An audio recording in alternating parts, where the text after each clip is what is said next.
Section 16. The Borgias. Chapter 8.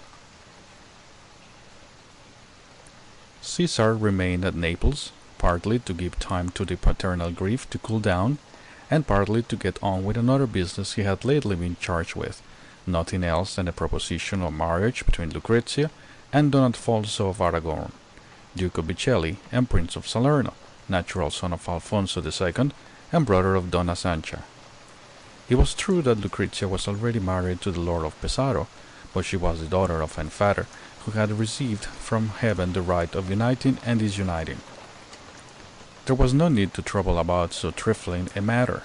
When the two were ready to marry, the divorce would be effected. Alexandre was too good a tactician to leave his daughter married to a son-in-law who was becoming useless to him. Towards the end of August, it was announced that the ambassador was coming back to Rome, having accomplished his mission to the new king to his great satisfaction. And thither he returned on the 5th of September, that is, nearly 3 months after the Duke of Gandia's death, and on the next day, the 6th, from the church of Santa Maria Novella, where, according to custom, the cardinals and the Spanish and Venetian ambassadors were awaiting him on horseback at the door, he proceeded to the Vatican, where His Holiness was sitting. There he entered the consistory, was admitted by the Pope, and in accordance with the usual ceremonial received his benediction and keys. Then, accompanied once more in the same fashion by the ambassadors and cardinals, he was escorted to his own apartments. Thence he proceeded to the Pope's as soon as he was left alone, for at the consistory they had had no speech with one another, and the father and son had 100 things to talk about, but of these the Duke of Gandia was not one, as might have been expected. His name was not once spoken, and neither on that day nor afterwards was there ever again any mention of the unhappy young man. It was as though he had never existed. It was the fact that Caesar brought good news. King Frederick gave his consent to the proposed union, so the marriage of Sforza and Lucrezia was dissolved on a pretext of nullity. Then Frederick authorized the exhumation of Jem's body, which, it will be remembered, was worth 300,000 ducats.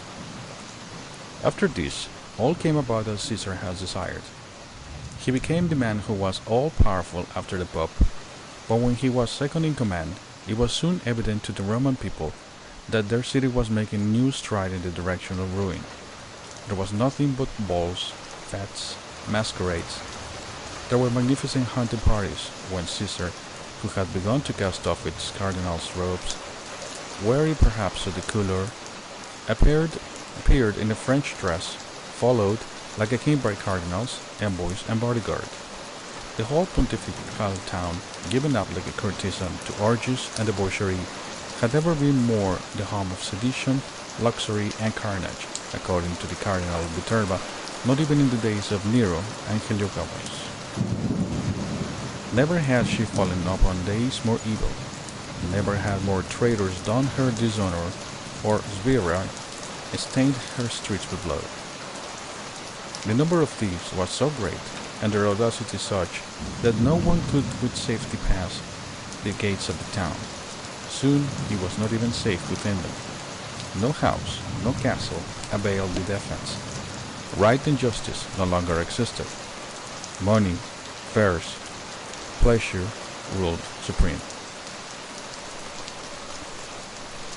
Still the gold was melting as in a furnace at these fetes, and by heaven's just punishment, Alexandre and Caesar were beginning to covet the fortunes of those very men who had risen through their simony to the present elevation.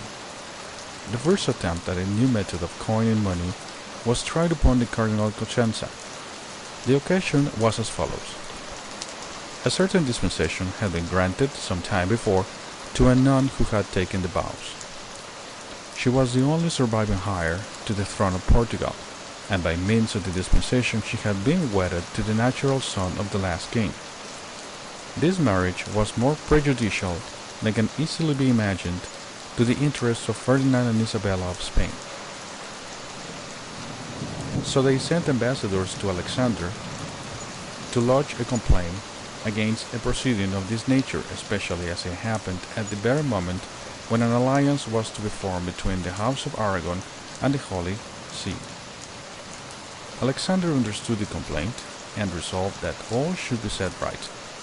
So he denied all knowledge of the papal brief, though he had as a fact received 60,000 ducats for signing it, and accused the Archbishop of Cosenza, secretary for apostolic briefs, of having granted a false dispensation. By reason of this accusation, the archbishop was taken to the castle of Sant Angelo, and a suit was begun. But as it was no easy task to prove an accusation of this nature, especially if the archbishop should persist in maintaining that the dispensation was really granted by the pope, it was resolved to employ a trick with him which could not fail to succeed. One evening the Archbishop of Cosenza saw Cardinal Valentino come into his prison. With that frank air of affability which he well knew how to assume when it could serve his purpose, he explained to the prisoner the embarrassing situation in which the Pope was placed, from which the Archbishop alone, whom His Holiness looked upon as his best friend, could save him. The Archbishop replied that he was entirely at the service of His Holiness. Caesar, on his entrance, found the captive seated, leaning his elbows on the table, and he took a seat opposite him and explained the Pope's position. It was an embarrassing one.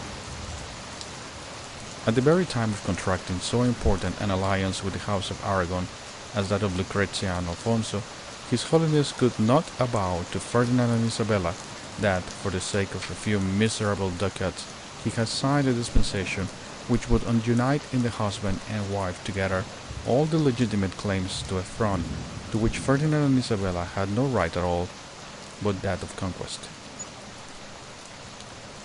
This avowal would necessarily put an end to all negotiations, and the pontifical house would fall by the overthrow of that very pedestal which was to have heightened its grandeur. Accordingly, the Archbishop would understand that the Pope expected of his devotion and friendship. It was a simple and straight avowal that he had supposed he might take it upon himself to accord the dispensation. Then, as the sentence to be passed on such an error would be the business of Alexander, the accused could easily imagine beforehand how truly paternal such a sentence would be. Besides, the reward was in the same hands, as if the sentence was that of a father, the recompense would be that of a king.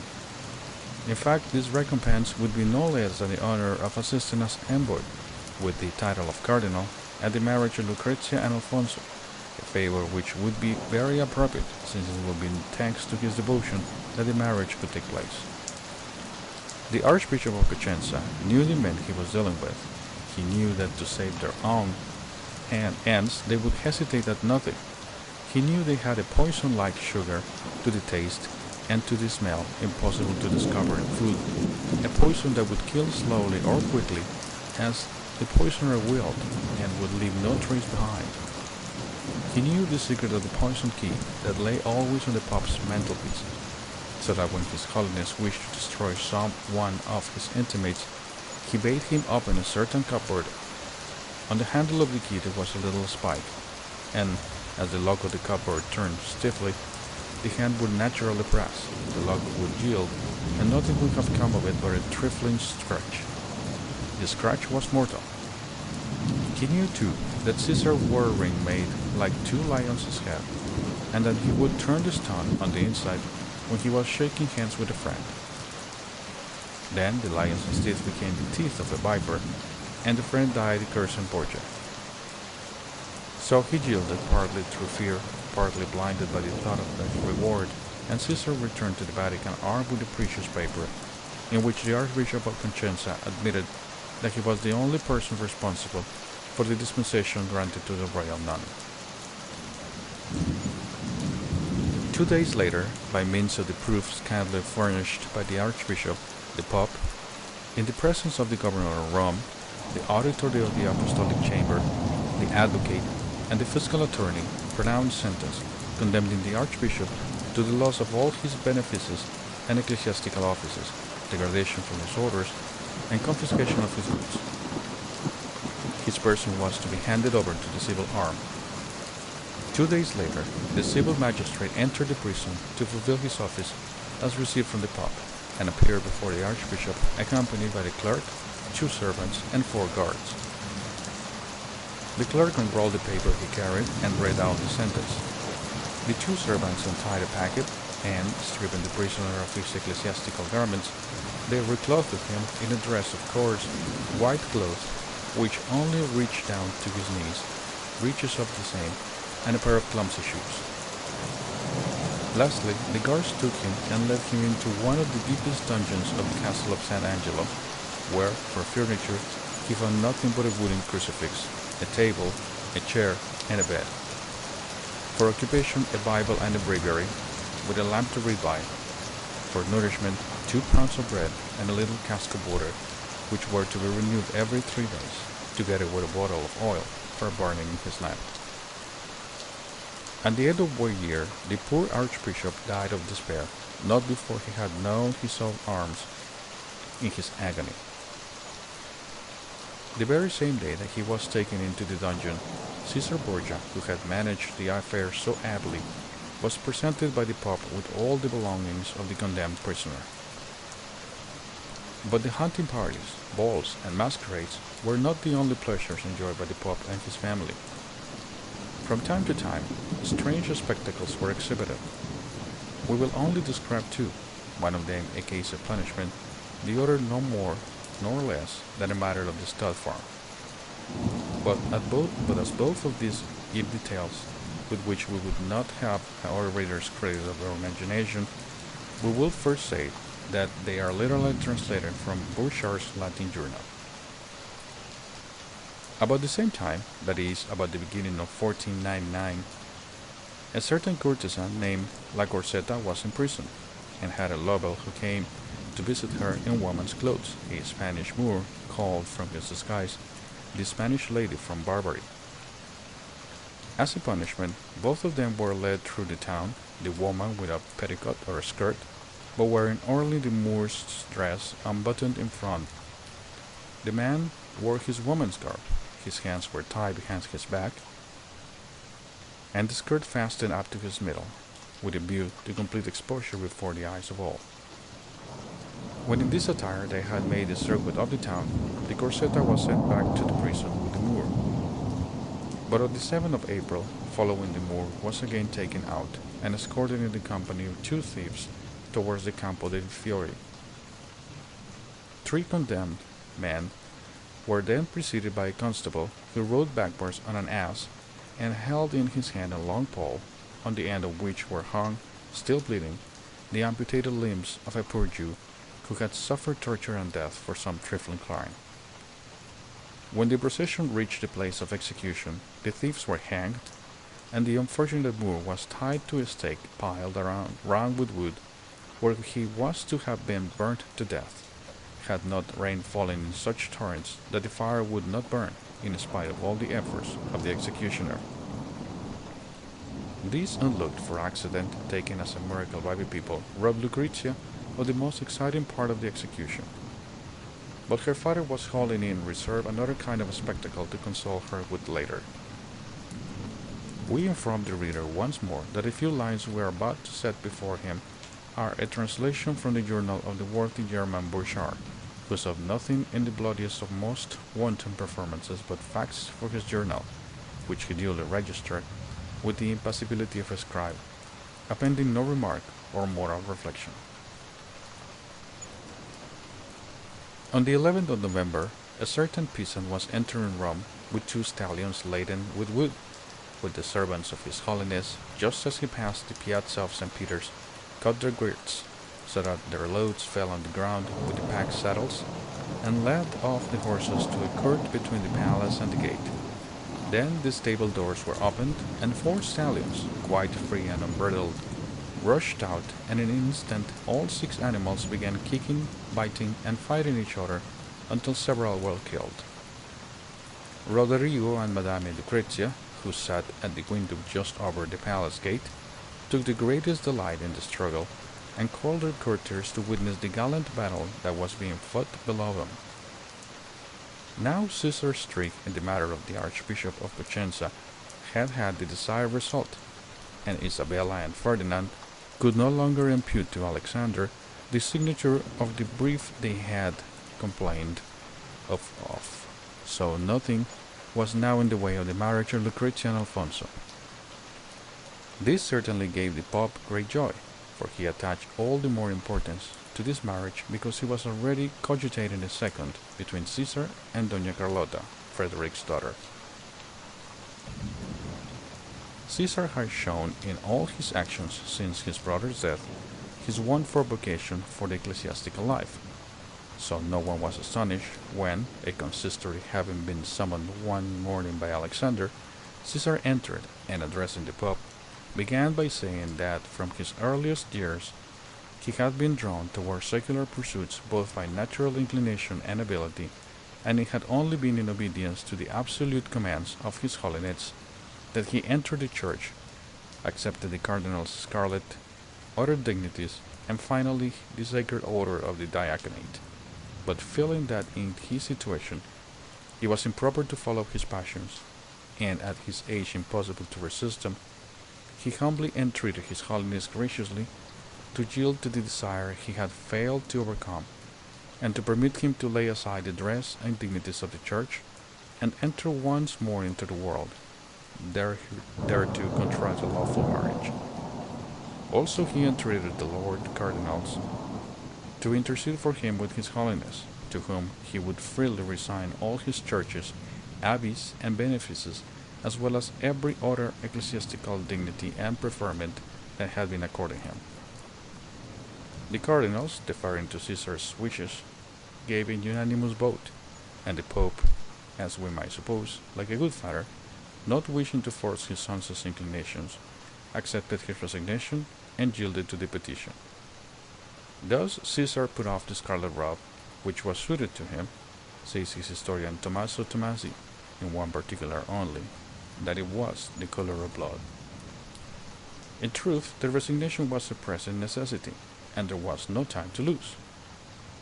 Charles VIII, one day after he had come home late and tired from the hunting field, had bathed his head in cold water, and going straight to table, had been struck down by an apoplectic seizure directly after his supper, and was dead, leaving the throne to the good Louis XII, a man of two conspicuous weaknesses, one as deplorable as the other.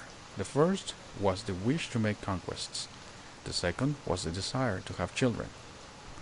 Alexander, who was on the watch for all political changes, had seen in a moment what he could get from Louis II, the twelfth's accession to the throne, and was prepared to profit by the fact that the new king of France needed his help for the accomplishment of his twofold desire. Louis needed, first, his temporal aid in an expedition against the Duchy of Milan, on which, as we explained before, he had inherited claims from Valentina Visconti, his grandmother, and secondly, his spiritual aid to dissolve his marriage with Jeanne, the daughter of Louis XI, a childless and hideously deformed woman, who he had only married by reason of the great fear he entertained for her father. Now Alexander was willing to do all this for Louis XII, and to give in addition, a cardinal's hat to his friend George d'Amboise, provided only that the King of France would use his influence in persuading the young Dona Carlota, who was at his court, to marry his son Caesar. So, as this business was already far advanced on the day when Caesar doffed his scarlet and donned the secular garb, thus fulfilling the ambition so long cherished, when the Lord of Villeneuve, sent by Louis and commissioned to bring Caesar to France, presented himself before the ex-cardinal on his arrival at Rome, the latter, with his usual extravagance of luxury and the kindness he knew well how to bestow on those he needed, entertained his guest for a month, and did all the honors of Rome. After that, they departed, preceded by one of the Pope's couriers, who gave order that every town they passed through was to receive them with marks of honor and respect. The same order had been set throughout the whole of France, where the illustrious visitors received so numerous a guard and were welcomed by a populace so eager to behold them that after they passed through Paris, Caesar's gentlemen in waiting wrote to Rome that they had not seen any trees in France, or houses, or walls, but only men, women, and sunshine. The king, on the pretext of going out hunting, went to meet his guest 2 leagues outside the town.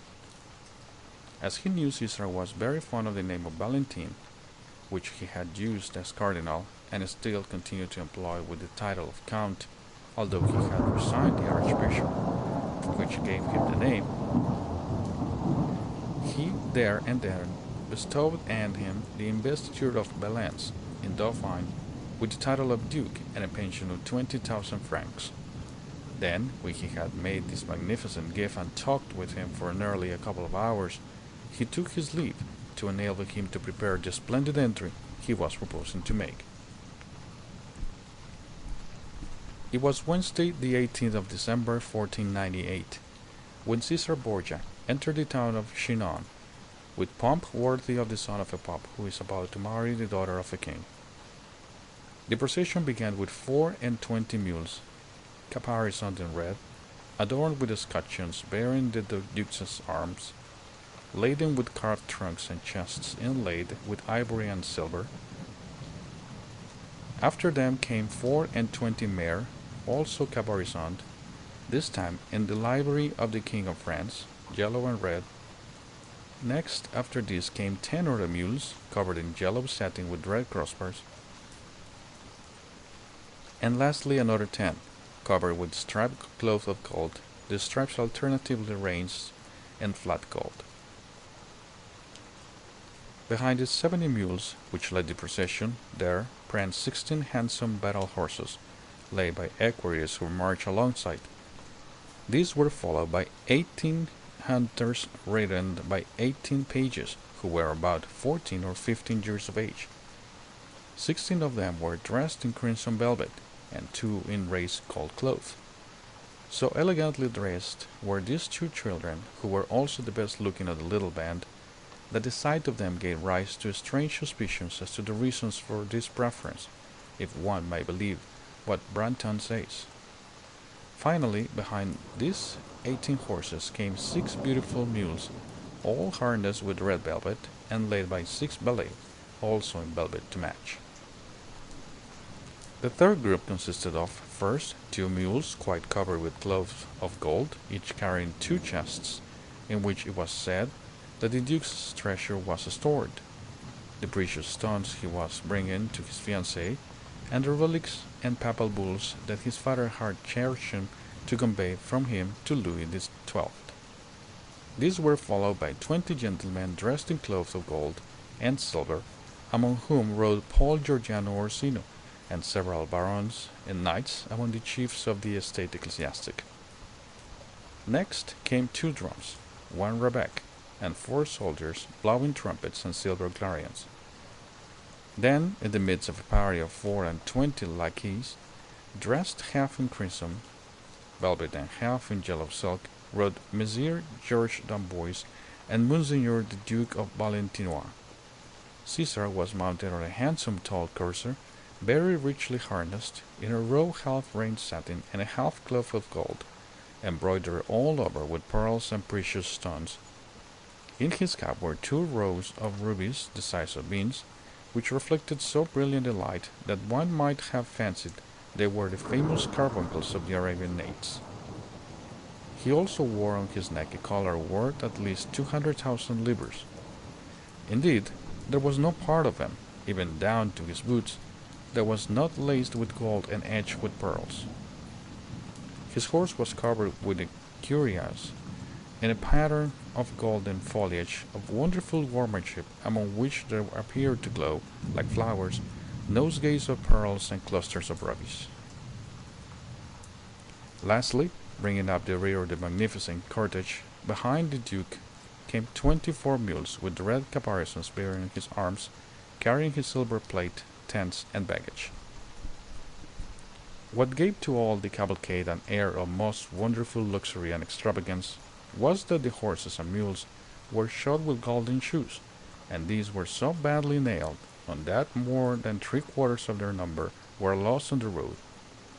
For this extravagance Caesar was greatly blamed, for it was thought an audacious thing to put on his horse's feet a metal of which kings' crowns are made.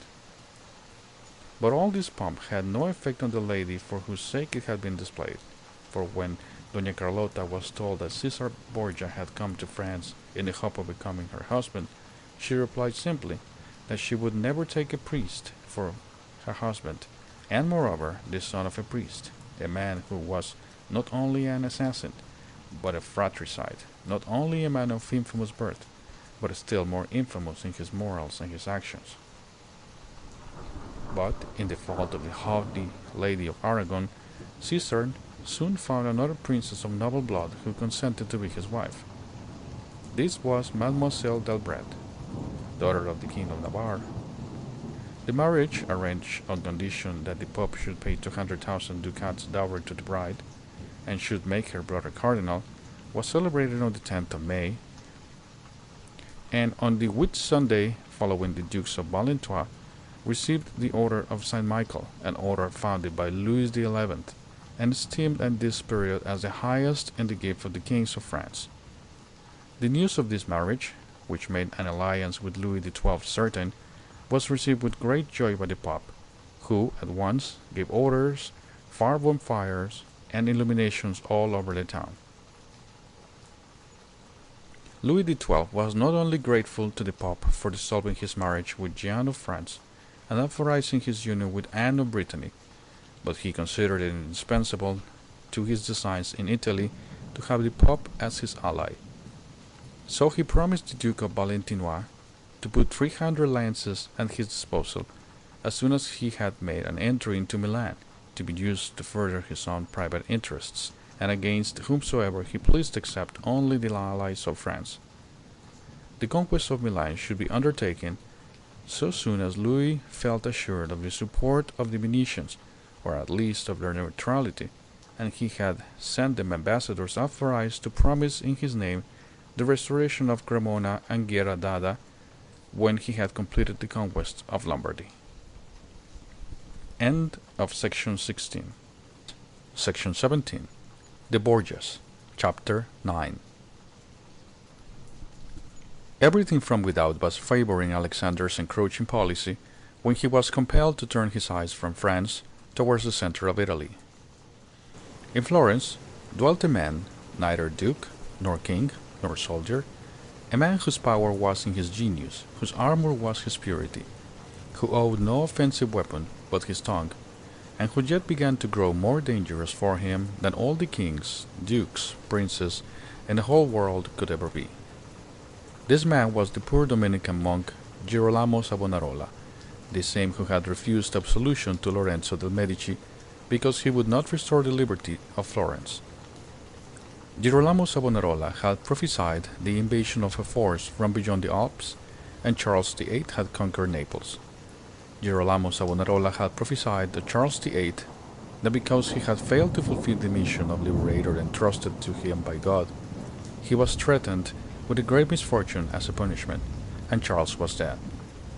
Lastly, Savonarola had prophesied his own fall, like the man who paced around the holy city for 8 days, crying, "Woe to Jerusalem!" and on the 9th day, "Woe be on my own head!" Nonetheless, the Florentine reformer, who could not recoil from any danger, was determined to attack the colossal abomination that was seated on St. Peter's holy throne. Each debauch, each fresh crime that lifted up its brazen face to the light of day, or tried to hide its shameful head beneath the veil of night, he had never failed to paint out to the people, denouncing it as the offspring of the Pope's luxurious living and lust of power. Thus had he stigmatized Alexander's new amour with the beautiful Julia Farnese, who, in the preceding April, added another son to the Pope's family. Thus had he cursed the Duke of Gandia's murderer, the lustful, jealous fratricide. Lastly, he had pointed out to the Florentines, who were excluded from the league then forming, what sort of future was in store for them when the Borgias should have made themselves masters of small principalities and should come to attack the duques and republics. It was clear that in Savonarola the Pope had an enemy at once, temporal and spiritual, whose importunate and threatening voice must be silenced at any cost. But mighty as the Pope's power was, to accomplish a design like this was no easy matter. Savonarola, preaching the stern principles of liberty, had united to his cause, even in the midst of rich, pleasure-loving Florence, a body of some size, known as the Piagnoni, or the Penitents. This band was composed of citizens who were anxious for reforming church and state, who accused the Medici of enslaving the fatherland and the Borgias of upsetting the faith, who demanded two things: that the republic should return to her democratic principles, and religion to a primitive simplicity. Towards the first of these projects considerable progress had been made, since they had successively obtained, first, an amnesty for all crimes and delinquencies committed under other governments; secondly, the abolition of the Balia, which was an aristocratic magistracy; thirdly, the establishment of a sovereign council composed of 1,800 citizens; and lastly, the substitution of popular elections for drawing by lot and for oligarchical nominations. These changes had been effected in spite of two other factions, the Arrabbiati, or madmen, who, consisting of the richest and noblest youths of the Florentine patrician families, desired to have an oligarchical government, and the Bigi, or Greys, so called because they always held their meetings in the shade, who desired a return of the Medici. The first measure Alexandre used against the growing power of Savonarola was to declare him heretic, and as such banished from the pulpit. But Savonarola had eluded this prohibition by making his pupil and friend, Domenico Bombicini di Pescia, preach in his stead. The result was that the master's teachings were issued from other lips, and that was all. The seed, though scattered by another hand, fell none the less on fertile soil, where it would soon burst into flower. Moreover, Savonarola now set an example that was followed to good purpose by Luther, when 22 years later he burned Leo X's bolt of excommunication at Wittenberg. He was weary of silence, so he declared, on the authority of Pope Pelagius, that an unjust excommunication had no efficacy, and that the person excommunicated unjustly did not even need to get absolution. So, on Christmas Day, 1497, he declared that, by the inspiration of God, he renounced his obedience to a corrupt master, and he began to preach once more in the cathedral, with a success that was all the greater for the interruption, and an influence far more formidable than before, because it was strengthened by that sympathy of the masses which an unjust persecution always inspires. Then Alexander made overtures to Leonardo de' Medici, vicar of the Archbishopric of Florence, to obtain the punishment of the rebel Leonardo. In obedience to the orders he received from Rome, issued a mandate forbidding the faithful to attend at Savonarola's sermons.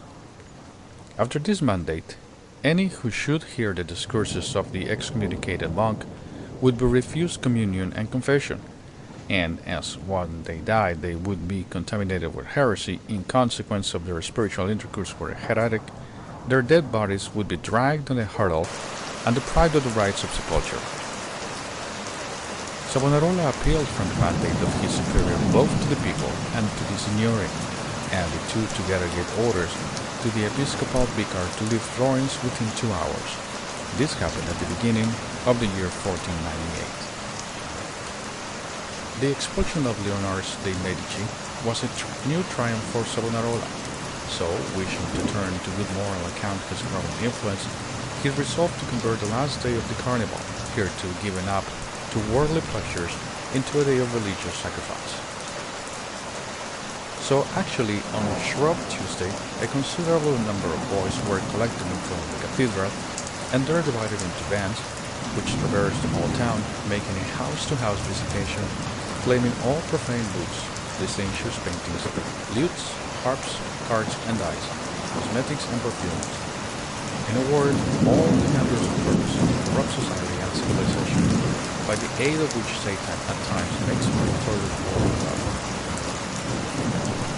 The inhabitants of Florence obeyed and came forth to the piazza of the Duomo, bringing these works of perdition, which were soon piled up in a huge sack, which the youthful reformers set on fire, singing religious psalms and hymns the while. On this pile were burned many copies of Boccaccio and of Morgante Maggiore, pictures of Rome Bartolomeo, who from that day forward renounced the art of this world to consecrate his wish utterly and entirely to the reproduction of religious scenes. A reform such as this was terrifying to Alexandre, so he resolved on fighting Savonarola with his own weapons, that is, by the force of the Lombards.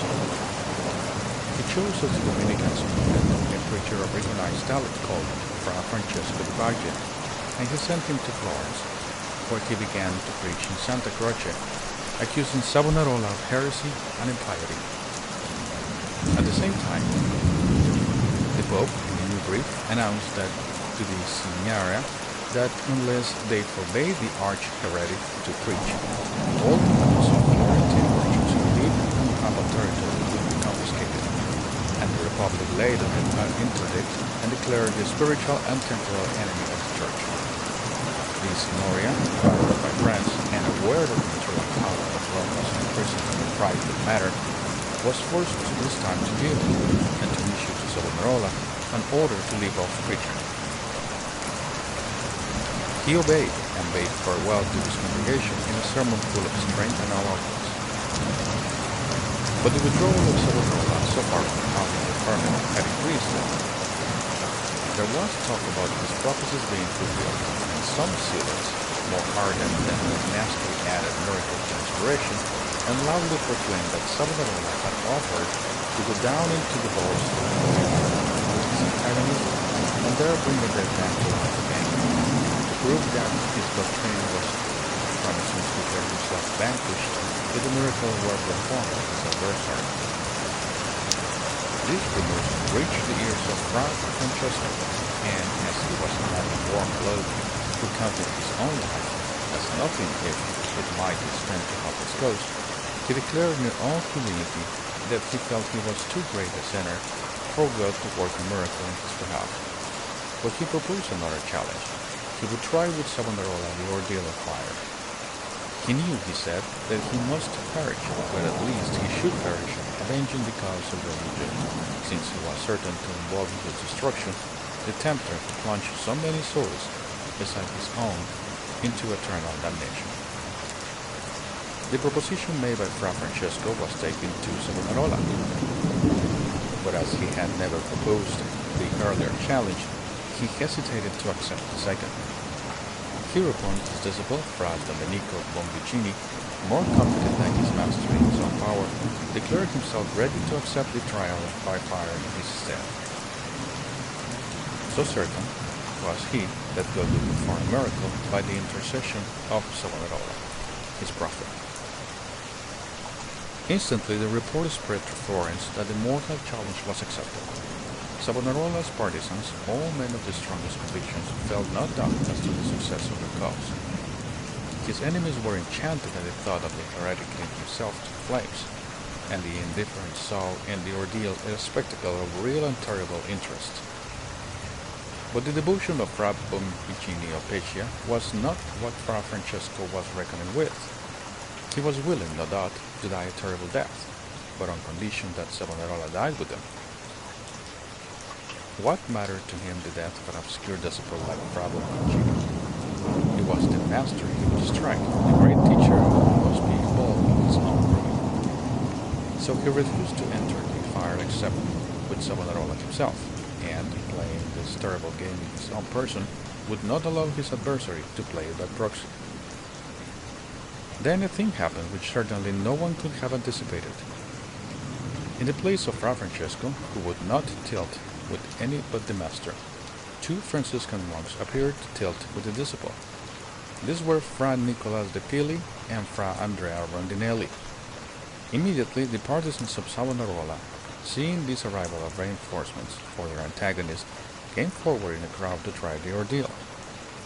The Franciscans were unwilling to be behindhand, and everybody took sides with equal ardor for one or another party. All Florence was like a madman. Everyone wanted the ordeal. Everyone wanted to go into the fire. Not only did men challenge one another, but women and even children were clamoring to allow to try. At last, the Signoria, reserving this privilege for the first applicants, ordered that the strange duel should take place only between Fra Domenico Bombincini and Fra Andrea Rondinelli. 10 of the citizens were to arrange all the details. The fixed for the 7th of April, 1498, and the place, the Piazza del Palazzo. The judges of the field made their arguments conscientiously. By their orders, a scaffolding was erected at the appointed place, 5 feet in height, 10 in width, and 8 feet long. This scaffolding was covered with fagots and heat, supported by crossbars, but the very driest wood that could be found. 2 narrow paths were made, 2 feet wide almost, their entrance given, and the Loggia dei Lanzi, their exit exactly opposite. The loggia was itself divided into 2 by a partition, so that each champion had a kind of room to make his preparations in, just as in the theater every actor has his dressing room. But in this instance, the tragedy was about to be played was not a fictitious one. The Franciscans arrived in the piazza and entered the compartment reserved for them without making any religious demonstration, while Savonarola, on the contrary, advanced to his own place in the procession, wearing the sacerdotal robes in which he had just celebrated the Holy Eucharist, and holding in his hand the sacred host for all the world to see, as it was enclosed in a crystal tabernacle. Fra Domenico di Beccia, the hero of the occasion, followed, bearing a crucifix, and all the Dominican monks, their red crosses in their hands, marched behind, singing a psalm, while behind them again followed the most considerable of the citizens of the party, bearing torches, for sure as they were the triumph of their cause, they wished to fire the fagots themselves. The piazza was so crowded that the people overflowed into all the streets around. In every door and window there was nothing to be seen but heads ranged one above the other. The terraces were covered with people, and curious spectators were observed at the roof of the Duomo and on the top of the Campanile. But, brought face to face with the ordeal, the Franciscans raised such difficulties that it was very plain the heart of their champion was failing him. The first fear they expressed was that Fra Bombincini was an enchanter, and so carried about him some talisman of charm which would save him from the fire. So they insisted that he should be stripped of all his clothes and put on others to be inspected by witnesses. Fra Bombincini made no objection, though the suspicion was humiliating. He changed shirt, dress, and cowl. Then, when the Franciscans observed that Savonarola was placing the tabernacle in his hands, they protested that it was profanation to expose the sacred host to the risk of burning, that this was not in the bond, and if Bombincini would not give up his supernatural aid, they, for their part, would give up the trial altogether. Savonarola replied that this was not astonishing, that the champion of